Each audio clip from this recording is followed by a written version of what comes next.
everyone, this is Hua welcoming you back to my channel for the month of Halloween Horror Fest. If you have a story you'd like to submit to me, please send it to the email listed in the description box below. Today I would like to share a fiction story I created for enjoyment with you. I hope you will find it to be of your liking, so sit back, relax, and enjoy.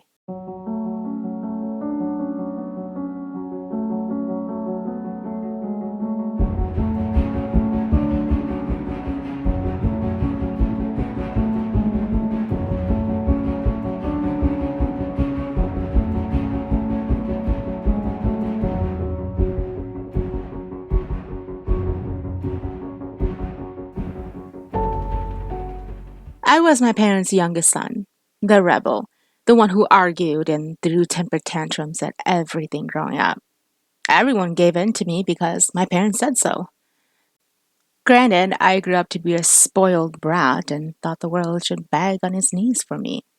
I had an uncle who worked at the gas station, a mere 4 blocks away from my house. I was a freshman in college and I saw this car I wanted. Short on money, and for the first time in my life, my father denied his help. I wanted the car, and he said for me to work for it. So he set me up with my uncle at the gas station, working alongside him. My uncle, G, was younger than my father, but he was practically just a few years older than I was. But because he was the father generation, I had to call him uncle. Some of the employees we worked with thought it was an inside joke between us. G was your typical Hmong man, did everything by the book, and was single, looking for someone to date. He wasn't as handsome as me. Shucks, I don't think anyone was as handsome as I was. If I came around the scene, the babes would be flocking in like crazy. That night, G and I were the only ones working, and I was in charge of stocking the drinks in the fridge. As I was working, I heard the doorbell ding, and I called out to G if he was at the counter. He didn't answer, so I assumed he might have gone to use the restroom.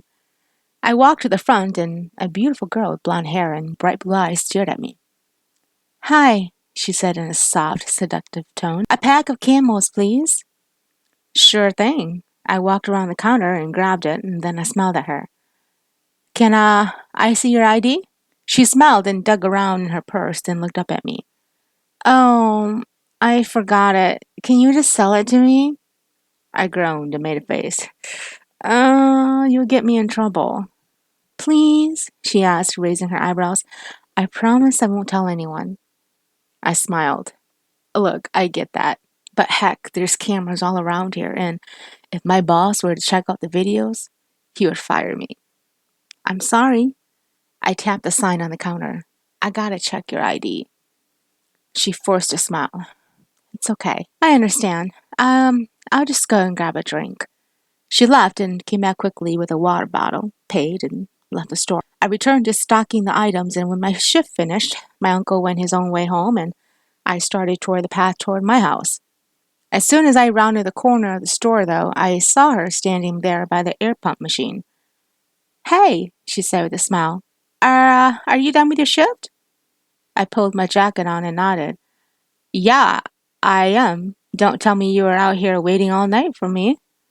"And what if I was?" she asked. "It's cold out. You crazy?" Shaking her head, she said, "I like the cold." "Well, I'm heading home." "Can I walk with you?" "Sure." I began walking, and she fell into step with me. She had this small scar right on her upper lip, and it was so incredibly cute. I wanted to kiss it. She smelled wonderful, like some sort of strong, expensive perfume. "Where are you from?" I asked. "Hmm, around here." "You live close by?" "I assume so, since you're walking." Nodding, I replied, "Yeah, just 4 blocks." We talked and laughed until my house came into view, and I gestured for her to come in. "Say, why don't you come on in? I'll make you some warm tea." "No thanks, I gotta go. I guess I'll see you again soon, huh?" I watched her turn back around, and as I made my way to the front door, I turned back to find that she was already gone, as if she had vanished into thin air. I'm a douchebag. I'm not afraid to admit it. I date more women than I exercise, and I couldn't remember half their names. I liked the rush of having a new girl on my arm. So when I told G about the girl from last night, he asked about her name. I actually didn't ask her name, I said. What? You talk as if you're old friends and you never asked her name? Nah, but I'm sure I'll see her again. We worked for 3 hours and G took a lunch break, heading to the room we kept in the back for privacy. I was wiping the counter when the door dinged and she walked in again. She looked even prettier than last night. Hey, stranger, she said with a smile. How are you? I smiled. I'm doing great. You here for a pack of Camel? Yeah, and I brought my ID this time. She reached for it and handed it to me. I read her name, Sarah. I handed it back to her and gave her the pack of Camels.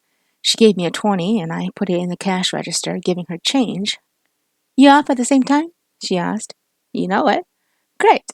I'll see you later. She walked out and I snapped my fingers. This girl was going to be mine. When I got off, she was again waiting for me at the air pump with a smile. She took out a cigarette and lit it, smoking as we walked toward my house.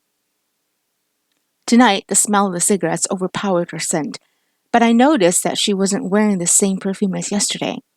Tonight, it smelled a bit off, like overdue meat. So, you got a man? I asked. She smiled. Do I look like I got a man? I don't know. You tell me. It seems like you want me to be your man.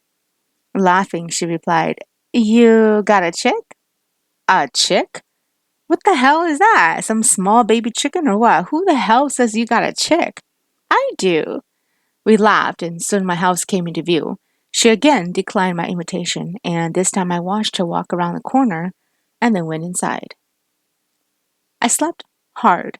I was super exhausted, and I woke up groggy and fogged in my head. My parents were out, and I turned around to find that the time was 4 in the afternoon. I arrived home at 8 this morning. I had slept the entire day. My stomach was growling for food, and tonight was my day off. I searched the kitchen for something to eat when I heard what sounded like giggling from the living room. I listened again, and this time a faint whisper came, and then another round of giggling. I walked out of the kitchen and into the living room to find that it was completely empty. When the doorbell rang, I jumped and cursed as I walked and pulled it open to find Sarah standing there. Hey, she said, are you doing anything tonight? No, I said. Good. I'm stealing you then. Wear something warm. I'm taking you hiking. You know those moments where you wake up and you're not sure if it was a dream or if it really happened? That's exactly how I woke up the following day.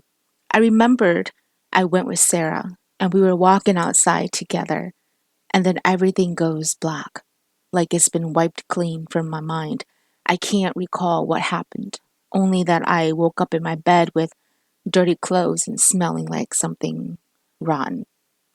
I couldn't recall what happened, and the more I tried, the more I got confused. I showered and went to work to find my boss was waiting for me. Dang, I need to talk to you. My boss, Nelson, was this big burly man who you didn't want to mess with. You took one look at him and you would be scared to the bones. He took me to his office, a place I had never been to before, and as I sat down, he gave me this dark stare. Is something wrong? I asked. You want to tell me about something? He asked. I was confused. What? I'm giving you a chance to come clean. I searched my mind and came up blank. I shrugged my shoulders. I have no idea what you mean. He took a deep breath and shook his head in disappointment. And then he turned on the TV monitor and played a recording from the store. It showed me at the front counter. It looked like I was talking. And then I opened the cash register and took out money, closing it. And then the camera shifted to another view where I held a pack of camels in my hand, back and forth, and then put it back. I opened the register again and put something in, and then closed it. It was like watching a horror film starring me. I was so confused and so distraught that I had no words to say. The scariest part about this was that I was completely alone, and Sarah was nowhere in the video recording. What do you have to say for yourself? Nelson asked. I, I know this looks bad. Looks bad? Dane, you stole money from the cash register and put in a filthy leaf to replace it. My head hurt. Nelson, I swear to you, a girl was there both the nights the video was recording. She bought smokes from me and she paid me with a 20. I held it in my hands. Did you see the video recording? Yes, I did. What is more real than that? Fear rattled inside me and I began to freak out. I'm more scared than you are, Nelson. This is some sort of supernatural shit happening. Don't blame it on supernatural. Are you telling me some ghost or whatever did this to you? Yes! She's a blonde girl with bright blue eyes. She.